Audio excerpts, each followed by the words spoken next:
What's good, y'all? Hell to them skins, man. Happy Friday. So we played the Toilet Bowl against the Miami Dolphins. It's the Toilet Bowl, the Tankathon Bowl. The crazy thing is we're not tanking, but the Dolphins are tanking.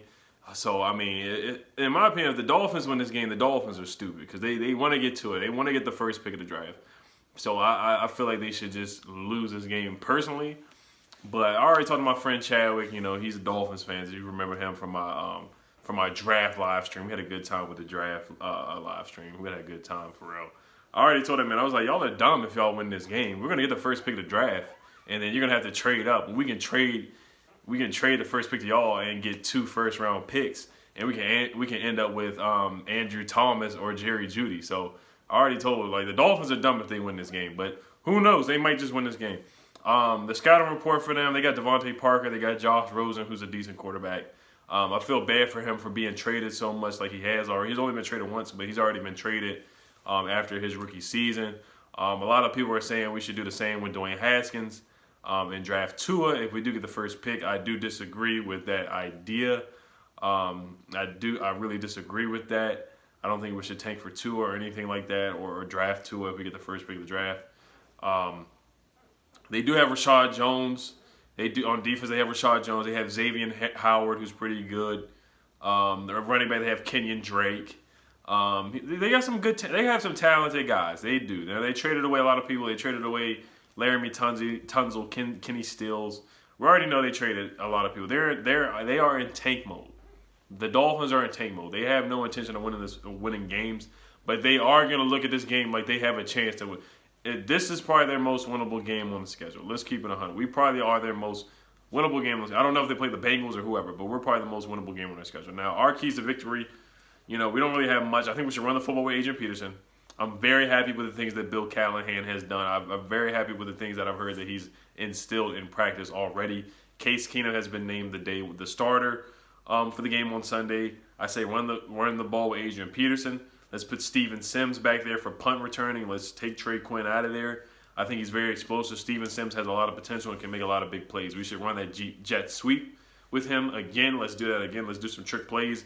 What do we have to lose? Let's do some trick plays or something. Just do something to get them on their heels.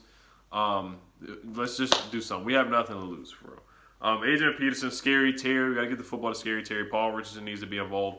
The injury report, Jordan Reed is out. Vernon Davis is out with concussions. I know Rouye is going to be active. Brandon Sheriff is going to be active. Who else? So Terry McLaurin should be active as well, of course. He did play last week. So that's looking good. The bad, like I said, is Jordan Reed is always injured, and then Vernon Davis has the concussion now. So that's the bad with the injuries. But yeah, we'll see what Case Keenum does. This is probably his last chance. If he plays bad this game, then I think, we should just shut it down. And, of course, let Dwayne learn and play for the rest of the season. So, this, like I said, this is the tank. This is the toilet bowl. A lot of people have called this the tank bowl. This is going to be a funny game. It's going to be a real funny game. It's going to be a funny game. So, like I said, the things that Bill Callahan has changed in practice, I heard he cut off the music. There's been no more music. I could be wrong on that. I think he did play a little bit of music here and there. But I heard he's calmed down with the music. He did have captains leading the stretches. That's a good thing. He did have Reuben Foster on the sideline working out and rehabbing. That's a good thing. I think that's better for our player development or health development, getting back from an injury. I know Reuben Foster is not going to be playing at all this year because of the ACL injury, but it sounds a lot better than what they had before.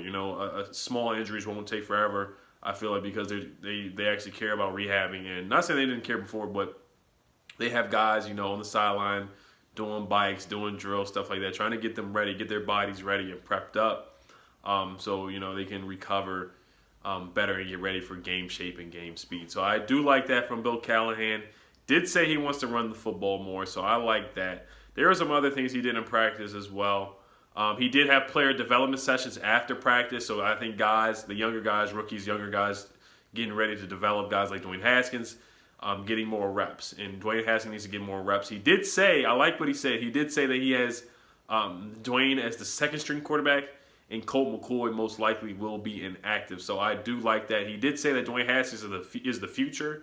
So I really like the words that I'm hearing from Bill Callahan. I am a big fan of that. I'm very happy to hear that from Bill Callahan. Now, about the Daniel Jones things, I have been posting some things on my community tab, and I'll be the first thing to say. I'll be the first person to say it. I'm not a Daniel Jones fan, but I do want to see him do well. I think he's going to be a successful quarterback in this league. I think he's going to be really, really good. I think he has the potential to be an elite quarterback. He has the potential to be an elite quarterback. I do want to see that Giants rivalry versus the Redskins, kind of like in the 80s and 90s, kind of like how we had the Cowboys-Redskins rivalries back in the day. I do want to see both quarterbacks play well. And it will be, we're always comparing the two. We're always comparing the two. Every time Daniel Jones' name is brought up, Dwayne Haskins' name is brought up. Every time Dwayne Haskins' name is brought up, Daniel Jones' name is brought up. Like 80% of the time when we talk about those quarterbacks, they're always compared. They are always compared. Now, I just don't like the narratives that are said on both quarterbacks. I feel like it's different reactions from the media, different reactions from people. That's just what I don't agree with. That's just what I really dislike. I feel like when Dwayne Haskins messes up, he's a bust. He's Jamarcus Russell. He's fat. He can't read a playbook. He can't do this. He can't do that. He's not ready to play. He's 2 years away from playing football in the NFL. I think that's BS. I think that's an unfair narrative that they put on Dwayne Haskins. Daniel Jones, on the other hand, if he messes up, throws 3 picks against the Pats, throws 2 picks back-to-back against the Skins, Josh Norman drops a pick, plays a pedestrian game against the Vikings. Oh, he's just learning. He's getting better and better each game. He's just learning.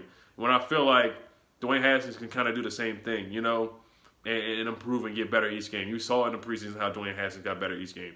I just feel like it's a weird narrative. It's just weird to me. It's weird to me. And a lot of people are saying, hey, you're smarter than that. Yeah, I kind of know why these narratives are being put on these 2 separate quarterbacks. I know why. We all know the real reason why.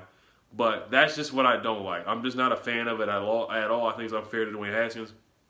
And, it's just some BS. But it's all about your play on the field. Dwayne Haskins has to go out there and get an opportunity. And I feel like Jay Gruden had an agenda. Like Louis Riddick said it. Josina Anderson said it. Many people have said it. We're not living on the rocks. We know how Jay Gruden felt because he didn't get his pick. Dan Snyder did what he did. He felt like doing. I don't 100% agree with Dan Snyder overruling the coach on a pick, which is, very dysfunctional. But at the same time, Dwayne Haskins is here. What do you want to do? You got to at least give the guy first-team reps. That's just my opinion on it. I feel like the way he handled Dwayne Haskins was just awful, and that's why he's fired. That's why he's gone. And I'm happy that Jay Gruden's gone. It's not because of just because of Dwayne Haskins things, but Jay Gruden just needed to go. 6 years, only getting to the playoffs one time. You got to go. And we all know, we all want Bruce Allen gone. We all want Dan Snyder gone. That's the root of all evil right now. That's the root of all losing for the Washington Redskins is Bruce Allen and Dan Snyder. We all get that, but people are saying Jay Gruden wasn't the problem. He wasn't the solution either. He wasn't a part of the solution either. So Jay Gruden had to go. They had to cut that man's keys off. They had to. But that's just how I feel about the narrative created on Daniel Jones and Dwayne Haskins. I just feel like it's 2 different stratospheres right now. It's 2 different stratospheres. Daniel Jones can mess up and have a bad game, and like I said, he's learning. Dwayne Haskins can have a bad game, and he's a bust. He's Jamarcus Russell once again. He doesn't read a playbook, can't watch film, stuff like that. It's just BS to me. It's not the can't watch film stuff, but he's light years behind, and I think that's 100% wrong to me. If you have a coach that actually cares about the guy and wants to push Dwayne Haskins and motor Dwayne Haskins and give him actual reps to get ready in a football game, Dwayne Haskins will be a successful quarterback. So that's just my opinion on it. So, you can agree to disagree, whatever. But, my prediction for the game tomorrow against the Dolphins, Redskins, I got us winning the game 16-13. I could be wrong. We'll see. Like I said, I won't be mad if we lose because we'll get the first pick of the draft and we can use it as draft capital. And that probably isn't our best interest, to be honest with you. So we'll see, man. We'll see. I might go live for the game. It's going to be the Tola Bowl. It's going to be a funny game, man. It's going to be a lot of bloopers. I see it. You're going to see why both teams are really bad. You're going to see why. You're going to see why these teams are both dumpster fires. So let me know what y'all think the final score is going to be, the prediction of the game and all that. All right, y'all. I hope y'all have a good weekend. Hail to them Skins. Hail to the Wizards. Hail to the Mystics, too. Hail to the Nets. All right, y'all. Peace.